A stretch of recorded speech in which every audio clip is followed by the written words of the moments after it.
Hey everybody, today is Friday, November 21st, 2014. We are in the Elizabeth Classroom building at Central Piedmont Community College, Central Campus. I just did a brief tour of the lobby of this beautiful building. Now here are the elevators. I've done a video on these before, but let's go ahead and do a full retake of all three elevators. We got these two and we got the service elevator. Let's ride them. They're Otis Series 7 GEN2 MRL traction. This one's already here. Look at this beautiful cab. They did finally replace the LED lights that were burnt out. Brief look into the shaft. Shaft light's not on today, so. Controls over here.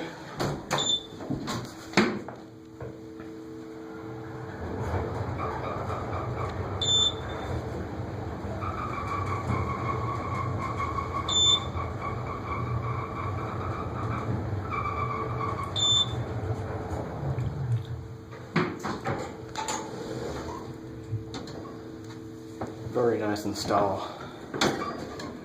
Very quick with the doors too. Quick cab view. Not sure what the nudge timer on these are set for, so let's go back down to one and get the other one.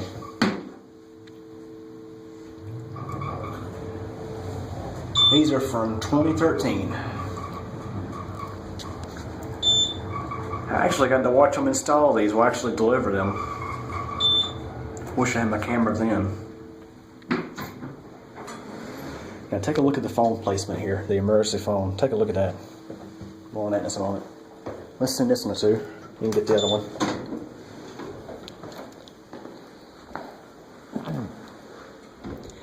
I'm not sure, these may have regen built into, which is a neat technology. Of course, if you know, regen actually feeds electricity back into the building's electrical system. Look at these cabs. Nice elevators. Let's go to 4.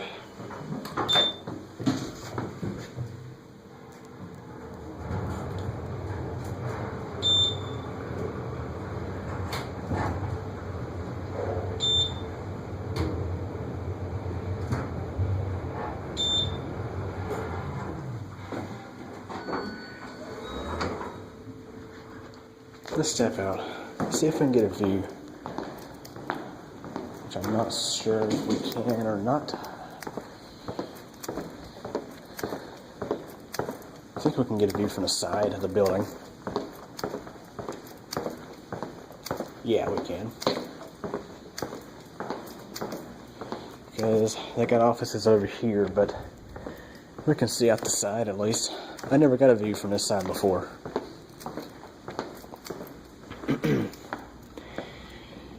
Straight ahead is the Bldg building, and on the side you can see where they've added onto it. That is actually the Health Careers building. Across the street is the Levine IT building. Do you want to know what that big spot on top of the building is? That's the elevator room.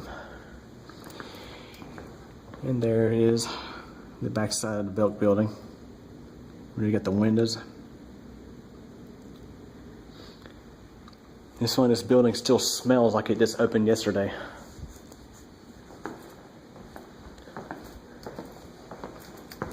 We're probably not going to get the same elevator back. I think somebody just took it down.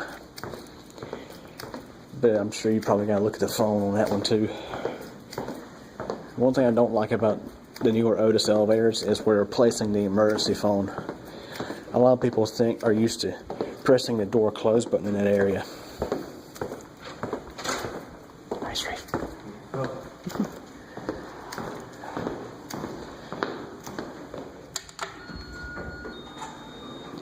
Yeah, we got the first one back. But yeah, again, look at the placement of the emergency phone. Personally, I think it should be on the bottom. Right, this one back down. These LED lights. My phone's having a hard time with them, so.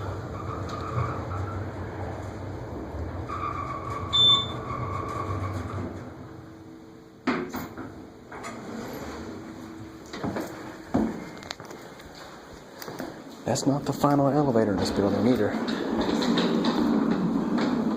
you doing? Hey, all right. There's one more elevator down here, and it's a service elevator. And it accesses a ground level, practically the basement of the building.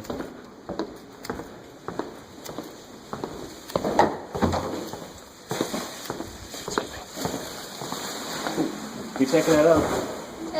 Oh, okay.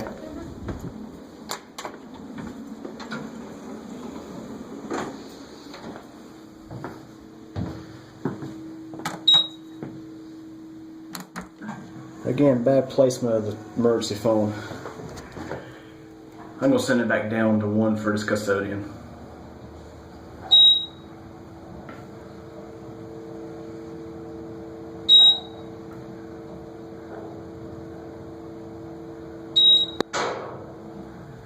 And let's go and send it back down to 1 for the custodian, as I mentioned. And watch it close. We're going to end it here, actually. So anyways, as you saw, bad placement of the emergency phone. But let's get a view out this side of the building. Nice view. Very nice view. There you can see Elizabeth Avenue. There's the Evercash building. There's Terrell. Over there is the college library. And you get you a nice view of Center City, Charlotte from here. Very nice view. Anyways, that's it. Okay, everybody. Let's take a close look at that emergency phone button again. I mentioned a few times in the video that I didn't like the placement of it. Typically, you want to have that emergency phone button placed as low as possible. Like, for example, in a modern ThyssenKrupp elevator, the emergency phone is usually the lowest button on the COP. That way, it's not. You want to keep it far away from the floor call buttons. You want to keep it far away from the door open and door close buttons. It's generally good practice. But as you can see, Otis has been doing a new thing here, particularly on Series 7 elevators. I've noticed this both on Series 7 elevators I've ridden personally, and I've seen that on YouTube videos of Otis Series 7 elevators.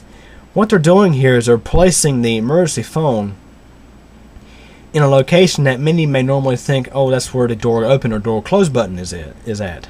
But you can see how Otis has placed the door open and door close buttons in a vertical fashion on the right hand side of this cab.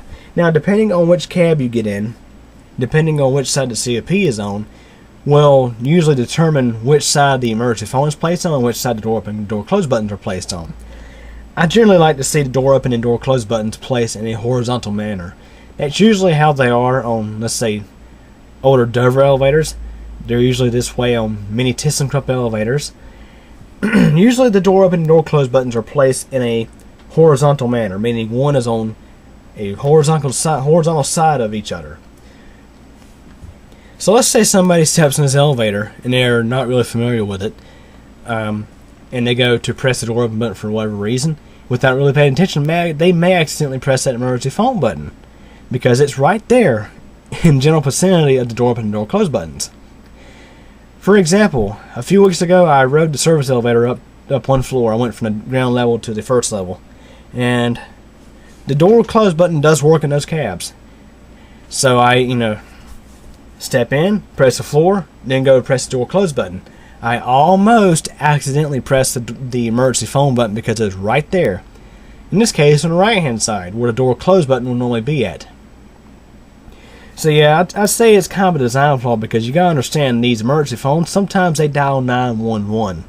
So yeah, it's a real serious flaw that I think Otis needs to look into. So anyways, hope you enjoyed this video.